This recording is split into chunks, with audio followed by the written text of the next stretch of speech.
what does this shift mean for Carney's Liberals and Poilievre's Conservatives? Let's bring back our front bench. Sabrina Grover, Melanie Paradis, Carl Boulanger, and Marie Vastel.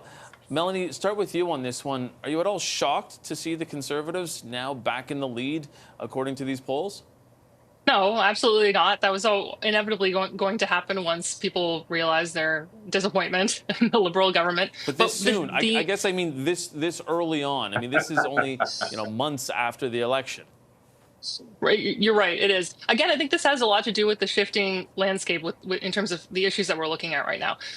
Digging into this report and into the data a little bit further, there's some really interesting numbers related to women. And so the data in this Angus Reid report shows that there's 7 points across all age groups of women that Carney has lost.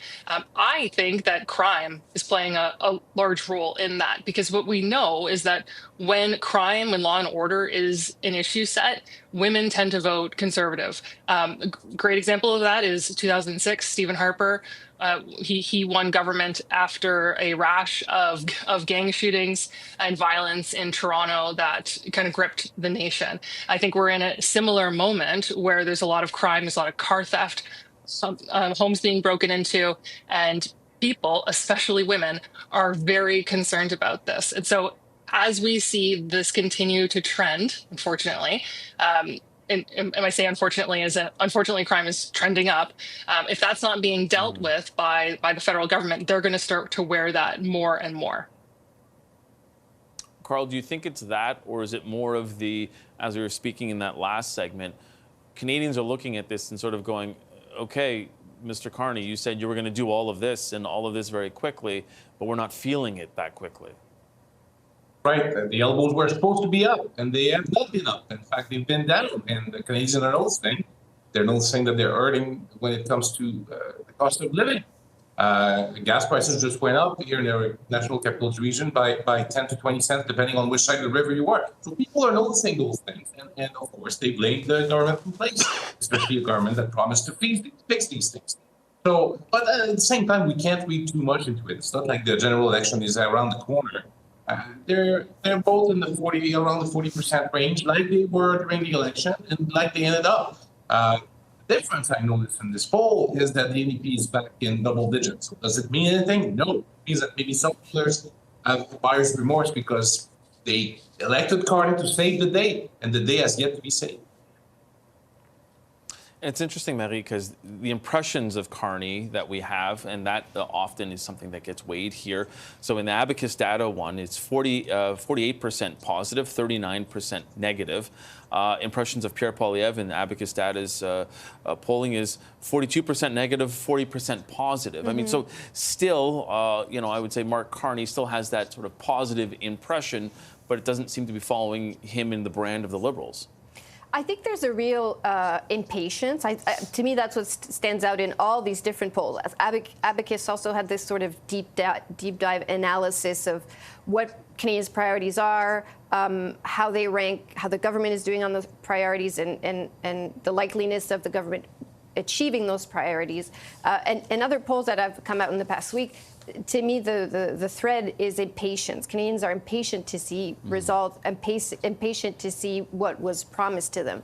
But to your point, Prime Minister Carney's positives are higher right now. And the other caveat that I would put is that I haven't really seen Mr. Poilievre change gears at all since the last election, and he lost the last election. His tone has not really changed. His policies have not really changed. This promise of stand your ground, American-inspired law, I'm not sure is what is going to get him new votes. And on the policies that are more middle ground, well, they're being stolen by Liberals, and to his defense, he's kind of stuck because he loses them. So there is that challenge for the Conservatives of not having shifted to what would maybe bring a better result than what they had recently. And then the NDP, I'm glad Carl is very enthusiastic about them being at 10%, but the party is not doing that well, let's be honest.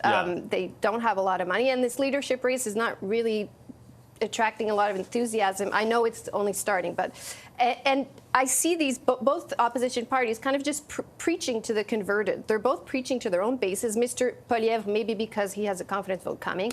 The NDP, maybe for this leadership vote. But it does leave room for the Prime Minister to kind of occupy a very broad middle without necessarily an imminent fear of people running to other parties. And I think nothing is predictable in this era of politics, but I think, to me, that is where I see caution with any polls coming out right now.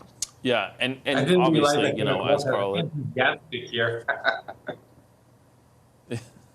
And obviously, we're, you know, may or may not be far away from an election right now, Sabrina.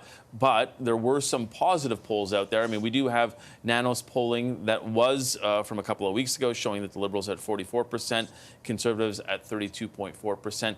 And Leger poll showed the Liberals at 46% and the Conservatives at 36%. Maybe why Jean-Marc Leger was invited to the cabinet retreat, because he has them far and away ahead. But anyways, Sabrina, what do you think about this feeling of impatience and the public sentiment of possibly impatience and saying, you know, to Carl's point, you know, buyer's remorse a little bit here?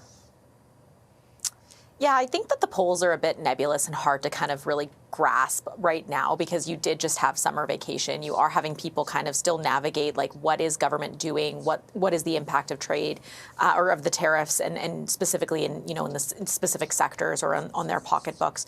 So I'm not sure that I want to take a lot of stock into polling today. I think it'll be interesting to see what happens, you know, at the beginning of October when you're back in session and when you actually see Pierre Poilievre and Marc Carney face off in the House. And I think, to Marie's point, we haven't seen Pierre Poilievre change anything. You know, I watched one of his press conferences last week, and it could have been the same press conference I watched in November 2024. He's got the same message. And while that message did okay in the election, it didn't allow them to win. And things are going to change as you see the government actually act on things. And what I think is important is that this government doesn't seem afraid of actually changing tact and of doing things differently from the government before them. And they've made a really clear break from the Trudeau Liberals when it comes to things like acceleration on oil and gas pipelines, or things like the EV mandate today. I think is a significant break in policy from previous Liberal governments. And I think it's important to see that as a signal that this government isn't willing to just sit down and take it, that if they are going to see polls, drop down, that they are going to act. And I think the other piece about the polling that is important is that the Liberals and Conservatives are one thing, but the numbers between Pierre and Marc Carney haven't changed that much, and his leadership is still quite strong. Melanie, I wanted to pick up on something that Marie talked about how Pierre Poilievre and Sabrina just mentioned, Pierre Poilievre seemingly hasn't shifted gears. Do you think that will affect, and to that point of the likability or the net positives, do you think he needs to shift gears to try and appeal to a wider base, even though he's coming up on that leadership review? So I think that politics is not stagnant, right? The issue set is constantly evolving. If Pierre can hold on to the coalition that he was able to put together, which was a really diverse and interesting coalition in the last election, sure, it wasn't enough to win government, but it was really impressive. If he holds that coalition and he can add to it some of the women who are now disenchanted with Marc Carney because of crime, because he's soft on crime, and we're not seeing a law and order agenda yet. If he can pick up some of the middle-aged men, the boomer men, who we lost in the last election, if we can win some of them back again on this law and order agenda, I think that then he's absolutely in fighting position. Marie, you wanted to make a point quickly, if you can. Well, I just wanted to say what I would say, though, is that there's an important budget coming up, Marc Carney's first budget, and he's been a bit of a jack-in-a-box, I find, of a prime minister, just because we did not know much about him, and the campaign didn't allow us to find out a lot. And I do wonder what pops out in that budget and where that makes people's opinions shift, because I think some people are maybe surprised by what some of the things that are being presented or changed. For example, this EV mandate. I don't know that that is the most prudent policy without an alternative. I mean, to bring forward without an alternative for those progressive voters. Okay, we got to leave it there. And Carl, I wanted you to come in, but unfortunately, like a jack in the box, I'm going to have to keep Carl in his box there. Carl Boulanger, Mélanie Paradis, Sabrina Grover, and Marie Vastel, thanks for being on the front bench.